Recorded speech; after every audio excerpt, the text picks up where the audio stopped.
Congratulations, Rajeev. You have completed 10 years in the upper house of parliament. Tell us, how has it been? Do you think you could play the role that you set out to do 10 years back? No, I think, look, my 10 years as a telecom entrepreneur prepared me well for my career in politics and in parliament.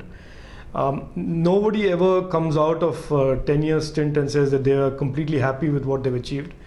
I'm quite pleased with the effort that I've put in. I'm quite pleased with the impact that I've made.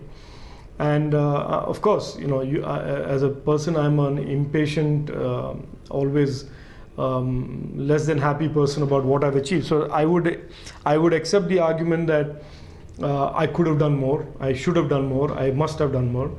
But nevertheless, I think in 10 years as an independent MP, which is not an easy thing to do, I have done what I have done.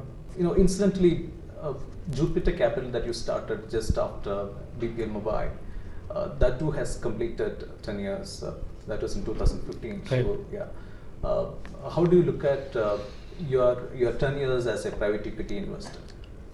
No, I see myself in the last 10 years as encouraging entrepreneurship, and I have supported entrepreneurs.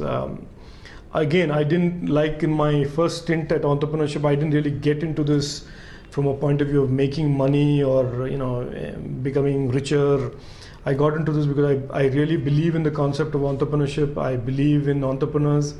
I believe that the future of this country is really about hundreds and thousands of entrepreneurs doing their thing and making their dreams a reality. So I've enjoyed the 10 years. Coincidentally, I've made significant amounts of money in those 10 years. But it's been a very interesting ride because it has opened my eyes to the real talent and potential of young Indians. Technology and so many different ideas from all around the country. I have encouraged entrepreneurship as far away as Northeast, Karnataka, Kerala, all over the country. Today you find people, youngsters, who are no longer interested in the status quo, no longer interested in just doing what their grandfathers and fathers did, but rather to break out, dream bigger and make those dreams a reality. So this is a very different India from when I started, and it is very enjoyable to be partly associated with it. You have built and solved a telecom enterprise which is worth $1 billion. So, and now then you stepped into private equity investment among many other interests of yours. So, is just as BPL Mobile, is Jupiter Capital too is worth $1 billion as Look, I mean, it's a privately held company and we don't disclose numbers, but let me just tell you that we've had tremendous success in what we have done.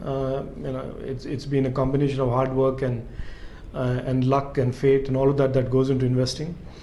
And it has been relatively easier than my telecom stint, I can assure you, to get returns on my time, investment and effort as an investor. And we've moved as far wide as media and entertainment on one side, infrastructure and logistics on the other side, technology on the third side, and we've been reasonably successful in all these three areas. So yes, we have been successful. We have the initial corpus of about 100 million. We have significantly expanded that over the last 10 years. And so I can't say I'm unhappy where I am, but yeah, it's been a good ride. From around the time you started Jupiter Capital, India was starting to see a boom in e-commerce and a variety of internet business, but you don't shown much of an interest in backing those companies, except a small investment that you have made recently. Can you tell us why? No, we are pretty significantly invested in technology, but I draw a distinction between normal, plain vanilla e-commerce companies and true technology companies. I am a technologist from background, so investments have to excite me. And with great respect to the e-commerce companies, those don't excite me because I don't see anything intellectual property or unique about what they are doing. There is, they are of course replicating models that have been tried and tested elsewhere, and they're doing it in the Indian context for the Indian consumer, and that represents challenges, and I wish them all the luck. But that is not something that excites me. For me, it has to be something that is really deep dive technology. It has to be something that is creatively very, very different. It has to be about a brand. It has to be about some intellectual property. So that is what excites me, and we are fairly significantly invested in those areas. Asianet Network, Indigo 99, you seem to have an active interest in media. Can you tell us what drives your interest in media space as an investor? No, part of it is that media has made us money. We are invested. One of my first investments after Jupiter Capital was in the entertainment space, and we have exited those investments with significant gains. And so, when you are successful in one area, you tend to stay focused in those areas.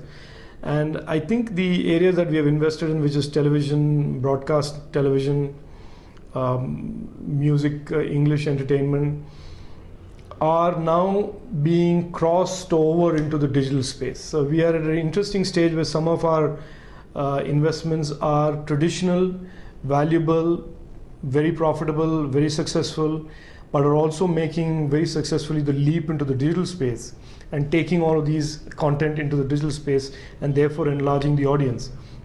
So we are quite happy with it. I mean, I think we have a ways to go before we run out of interest in media. Politics is a long haul. So is private equity investment. So can you tell us your plan on both these areas of your interest? Just so that you know, the politics and private investing are very two different animals. I mean, the politics can be very frustrating, can be extremely, the goals, the impact that you make are visible from after many, many years. The One Rank, One Pension initiative of mine, for example, took 9 years of staying the course. Investments are not necessarily like that. I mean, in any case, I don't wait around for 9 years for an investment. And investments, in my opinion, give me a lot more of an immediate kick, especially engaging with the entrepreneurs, engaging with the managements of these companies, talking strategy, talking value, talking next big idea. Those are much more satisfying at a very personal level. Politics is about really, politics is, like I said, politics is about the heart and the soul. And investing is about mind, heart, and soul. So it's a little bit of a difference there. But I enjoy both considerably. They take up a lot of my time, and I think they are both very satisfying. Thank you, Rajeev. Thank you for joining us. Thanks for the time.